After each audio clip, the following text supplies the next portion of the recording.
Arguably, Prophet Muhammad was the first person in human history to declare, in no uncertain terms, that no person is above another by virtue of race or ethnicity. This declaration is crystallized in one of the Prophet's notable speeches, his last sermon, as it is known, which was delivered on Mount Arafat in 632 AD. In that sermon, the Prophet unequivocally condemned racism when he said, "All mankind is descended from Adam and Eve. An Arab has no superiority over a non-Arab, and a non-Arab has no superiority over an Arab. A white person has no superiority over a black person, nor a black person has any superiority over a white person, except by piety and good action." Ever since then, Prophet Muhammad's teachings on racial equality have inspired human beings to strive for racial equality and justice for all.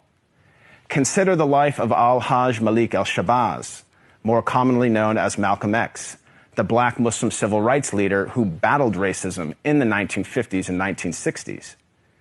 After performing the Hajj, or Islamic pilgrimage, to the city of Mecca, Malcolm wrote his famous letter from Mecca, in which he said, "There were tens of thousands of pilgrims from all over the world.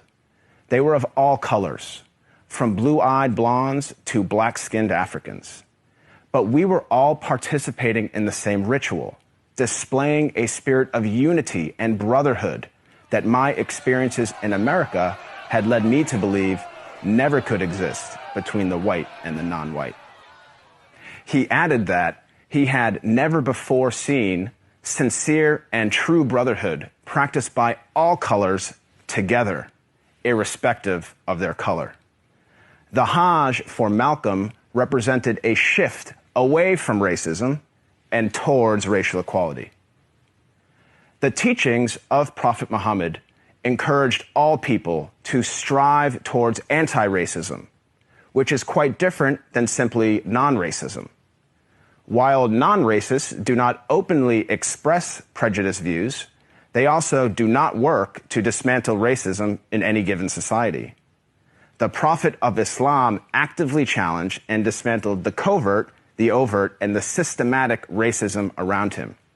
He identified racism as a symptom and identified its root cause as arrogance in the human heart.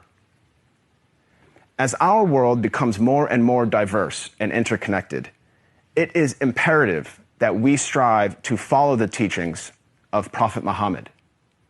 I am not a Muslim myself, but I have to say that I am deeply inspired by the anti-racism of Prophet Muhammad, because he showed that a person is distinguished over another not by race, but rather by the quality of one's character and conduct.